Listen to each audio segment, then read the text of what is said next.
What's going on, guys? Welcome back to the channel for another video. Today we'll talk about Lightning Reflexes Badge. It's a kind of controversial badge, so this one is really interesting. So try to watch the whole video because there will be lots of key points that I'll try to explain. So without further ado, let's get into it.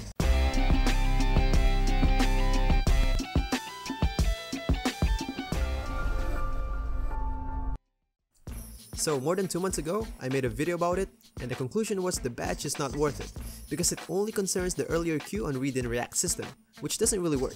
Then I received tons of comments saying otherwise. So most of the comments indicate that they feel the badge give them additional boost on these things.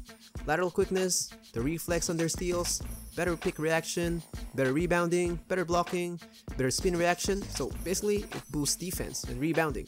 But most of the comments say that they really feel a boost on their lateral quickness. So most of the comments are like that, which I respect because I'm just a player as well, so I could be wrong. I even check other channels' comment section and most of them feel the same way. So what I did is I tried to re-evaluate it, but the thing is it's really hard to justify given that it's a ghost badge and we don't have much backup information like a tweet from MikeWang, and the scope of the badge is just hard to justify, not like some other badges. So last couple of months ago I tried to put it on Hall of Fame, then after a week I tried to remove it, then put it on again, vice versa. I used my glass lock center, play/guard, my pure sharp, I just played around with it basically. And by the way, I respect everyone's opinion about this one. I know most of you guys love this badge already, and I might get some negative feedback about this one, but it is what it is. I just want to share my take on this badge again. So what I did is I made these tests about lateral quickness, because that's the thing that can give accurate and firm results, and small margin of error. So I remember I made a video before about Clamps badge. It shows that the badge really boosts the lateral quickness. So I tried it with Lightning Reflexes. So as you can see here, Hall of Fame Lightning Reflex and no badge are just the same. It's so close and there's some cases that the one without the badge wins.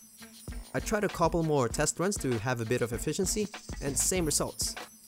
I believe that if the badge really boosts lateral quickness, then it should be quite obvious because you know that's Hall of Fame versus no badge. And the length of displacement is so long, so the gap should be obvious, but it's not. And without the badge sometimes wins. And I believe that little gap that they have is just a margin of error.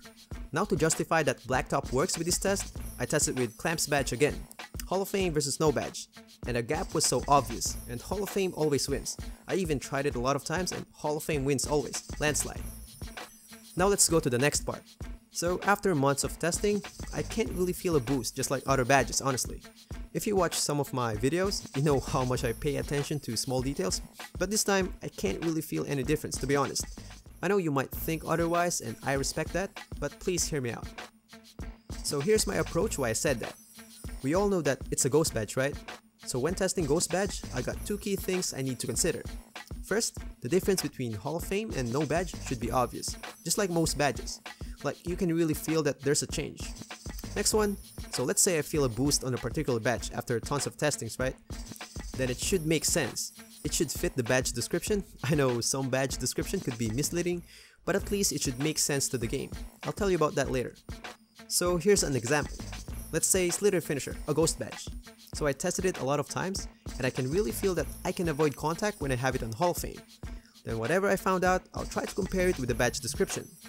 The next one, it should make sense. Like, if you think about other badges, it will just work together. So Slither Finisher avoids contact on your layups and gather. Then if you have contact, Contact Finisher will kick in.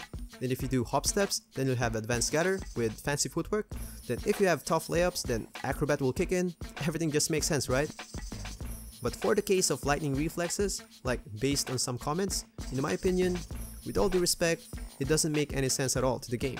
I mean, Clamps is there for you to boost your lateral quickness, Interceptor for passing lanes, Rim Protector and Chase Down Artist for blocks, your actual lateral quickness for your shiftiness, your Pickpocket for steal, Pick Dodger for evading picks, and if there's a badge that can help you boost some other defensive ratings, then that must be Intimidator badge, as you can see in the description as well, which will make more sense.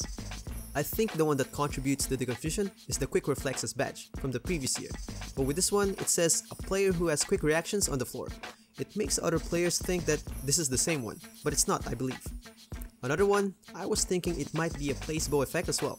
You know, for example, you equip the badge and you made a steal, and you'll be like, ah, that must be Lightning Reflex. Or if you turned a corner really good, then you might think it's the Lightning Reflex as well that does the job. But without the badge, these things really happen, but you just don't notice it. Or is it just 2K being inconsistent with these things? So again, these are just my findings, NBA 2K Toot style, so if you still believe that it boosts some other things aside from the read and react system, then I respect that. All I want you to do is have a second thought, like think of the things that I said. I might save you max 4 badges. So that's it for this video. If you like the video, please click that like button and don't forget to drop by the channel for some other tutorials and subscribe to tune in for upcoming ones. And as always, happy gaming guys.